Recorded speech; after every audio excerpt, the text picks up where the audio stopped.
Matemáticas. Eje temático, números y proporcionalidad. Ahora veremos qué son las reglas de divisibilidad.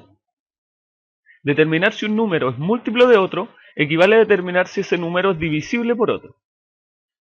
¿Qué queremos decir? Si un número es divisible por otro, entonces el resultado de la división entre ellos es exacto, es decir, es un número entero y no decimal. Por ejemplo, tenemos que 240 es múltiplo de 10. ¿Por qué? Porque 240 dividido por 10 es igual a 24, exacto, y el resto es 0. Ahora, si 240 es múltiplo de 10, entonces quiere decir que 240 es divisible por 10. ¿Qué son las reglas de divisibilidad? Entonces las reglas de divisibilidad, o también conocidos como criterios de divisibilidad, son métodos que permiten determinar de manera sencilla, sin necesidad de hacer la división, si un número es divisible por otro. Casos simples, como por ejemplo sabemos que todo número es divisible por 1, entonces no hay criterio de divisibilidad para el 1, y el criterio de divisibilidad para el 2 es bastante simple. Dice que si el número es par, entonces es divisible por 2. Por ejemplo, 43.120 es par porque termina en 0 y por lo tanto es divisible por 2. Lo mismo para el 326, que es par y termina en 6. Un ejemplo de un número que no es divisible por 2 es el 21.305 porque termina en 5 y no es un número par. El criterio de divisibilidad del 3 dice que si la suma de todas las cifras del número es múltiplo de 3, entonces ese número es divisible por 3. Por ejemplo, el 8211 es divisible por 3. ¿Por qué? Porque 8 más 2 más 1 más 1 es igual a 12. Sumamos todas las cifras y nos da un múltiplo de 3 y por lo tanto el número es divisible por 3. Veamos un contraejemplo, el 320, tenemos que 3 más 2 más 0 es 5. Eso no es múltiplo de 3 y por lo tanto el 320 no es divisible por 3. El criterio de divisibilidad del 4 dice, si las últimas dos cifras son múltiplos de 4 o son doble 0, entonces el número es divisible por 4. Por ejemplo, el 32.148. Vemos las últimas dos cifras y nos fijamos que 48 es 12 por 4. Las últimas dos cifras son múltiplos de 4 y por lo tanto el 32.148 es divisible por 4. En cambio el 5.438 no es divisible por 4, ¿por qué? Porque las últimas dos cifras, o sea el 38, no son múltiplos de 4. El criterio de divisibilidad del 5. Si el número termina en 0 o en 5, entonces ese número es divisible por 5. Por ejemplo, el 32.140 termina en 0 y por lo tanto es divisible por 5. Lo mismo el 745 que termina en 5 y por lo tanto es divisible por 5.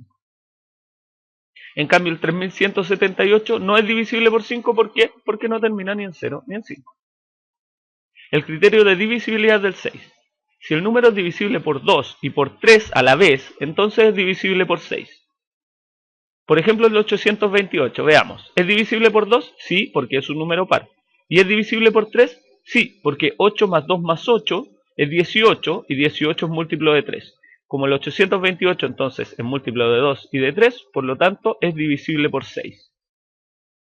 Y el 418, vemos que es un número par, pero aquí falla, 4 más 1 más 8 es 13. Eso no es múltiplo de 3 y por lo tanto el 418 no es divisible por 3.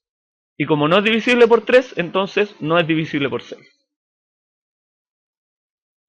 El criterio de divisibilidad del 7. Este es uno de los más complicados. Hay ocasiones en que conviene mejor hacer la división y ver si es exacta. Pero tiene un criterio. Dice que si la diferencia entre el número sin la cifra de las unidades y el doble de la cifra de las unidades, o sea, ese número que le sacamos, esa diferencia, o sea, la resta es 0 o múltiplo de 7, entonces el número es divisible por 7.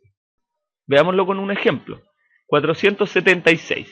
Entonces le sacamos al número la cifra de las unidades, dejamos 47 y le restamos el doble de eso que le sacamos, o sea 47 menos 2 por 6. Eso es igual a 47 menos 2 por 6 es 12 y 47 menos 12 es 35. 35 es múltiplo de 7, por lo tanto 476 es divisible por 7. Veamos un ejemplo en el que falla, 543. Hacemos lo mismo, le sacamos la cifra de las unidades, tenemos 54 menos el doble de esa cifra, o sea, menos 2 por 3. Eso es 54 menos 6. Y 54 menos 6 es 48. Y 48 no es múltiplo de 7, por lo tanto 543 no es divisible por 7. Criterio de divisibilidad del 8. Si las tres últimas cifras son múltiplos de 8 o el número termina en triple cero, entonces el número es divisible por 8. Por ejemplo, el 53.216. Lo que hacemos es fijarnos en solo las tres últimas cifras. Tomamos el 216, lo dividimos por 8 y vemos que nos da exacto 27. Y como 216 entonces es múltiplo de 8, por lo tanto 53.216 es divisible por 8. Otro ejemplo, el 73.000. Es divisible por 8, ¿por qué? Porque termina en triple cero. El 72.495 no es divisible por 8. ¿Por qué? Porque 495, o sea, las últimas tres cifras, no son múltiplos de 8. Criterio de divisibilidad del 9. Si la suma de todas las cifras del número es múltiplo de 9, entonces ese número es divisible por 9. Por ejemplo, 43.425. Sumamos 4 más 3 más 4 más 2 más 5. Vemos que da 18. El 18 es múltiplo de 9 y por lo tanto 43.425 es divisible por 9. Veamos el 13.205. Sumamos 1 más 3 más 2 más 0 más 5 y nos da 11. Como la suma de esos dígitos no es múltiplo de 9, entonces 13.205 no es divisible por 9. Veamos entonces el criterio de divisibilidad del 10, que es bastante simple. Dice, si el número termina en 0, entonces es divisible por 10. Por ejemplo, el 4.320 termina en 0 y por lo tanto es divisible por 10. De hecho, 4.320 es 432 por 10. El 1.327 no es divisible por 10. ¿Por qué? Porque no termina en 0.